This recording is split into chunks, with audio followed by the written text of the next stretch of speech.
किसी गांव में एक गरीब व्यापारी अपने गधे के साथ रहा करता था। व्यापारी का घर बाजार से कुछ दूरी पर ही था।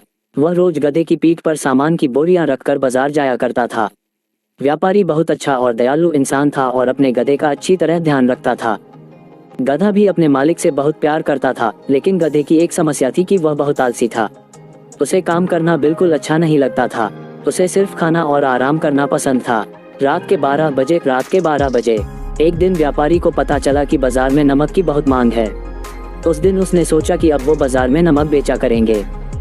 जैसे ही हाट लगने का दिन आया, व्यापारी ने नमक की 4 बोरियां गधे की पीठ पर लादी और उसे बाजार चलने के लिए तैयार किया।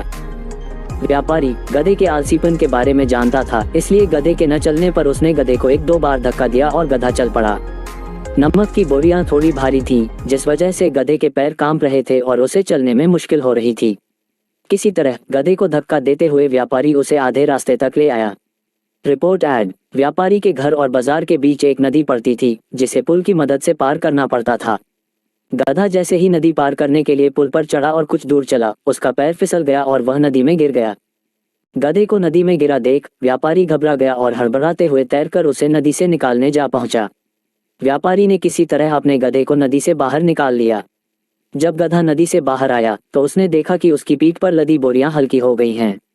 सारा नमक पानी में घुल गया था और व्यापारी को आधे रास्ते से ही वापस घर लौटना पड़ा। इस वजह से व्यापारी का बहुत नुकसान हो गया, लेकिन इस घटना से आलसी गधे को बाजार तक न जाने की एक तरकीब सूझ गई थी। अगले दिन बाजार जाते समय जब पुल आया तो गधा जानबूझकर नदी में गिर गया और उसकी पीठ पर टंगी बोरियों में रखा सारा नमक पानी में घुल गया। व्यापारी को फिर से आधे रास्ते से ही घर लौटना पड़ा। गधे ने हर दिन ऐसा करना शुरू कर दिया। इसके कारण गरीब व्यापारी को बहुत ज्यादा नुकसान होने लगा, लेकिन धीरे धीरे व्यापारी को गधे की यह युक्ति समझ आ गई थी। Report add. एक दिन व्यापारी ने सोचा कि क्यों न गधे की पीठ पर ऐसा सामान रखा जाए जिसका वजन पानी में गिरने से 2 गुना हो जाए। ये सोचकर व्यापारी ने गधे की पीठ पर रुई से भरी बोरियां बांध दी और उसे लेकर बाजार की ओर चल पड़ा। जैसे ही पुल आया, गधा रोज की तरह नदी में गिर गया, लेकिन आज उसकी पीठ पर लदा वजन कम नहीं हुआ, बल्कि और बढ़ गया। गधा इस बात को समझ नहीं पाया। ऐसा अगले 2 से 3 तक होता रहा। व्यापारी गधे की पीठ पर रुई से भरी बोरी बांध देता और पानी में गिरते ही उसका वजन 2 गुना हो जाता। आखिरकार गधे ने हार मान ली। गधे को अब सबक मिल चुका था। चौथे दिन जब व्यापारी और गधा बाजार के लिए निकले तो गधे ने चुपचाप पुल पार कर लिया। उस दिन के बाद से गधे ने कभी भी काम करने में आलस नहीं दिखाया और व्यापारी के सारे नुकसान की धीरे धीरे भरपाई हो गई।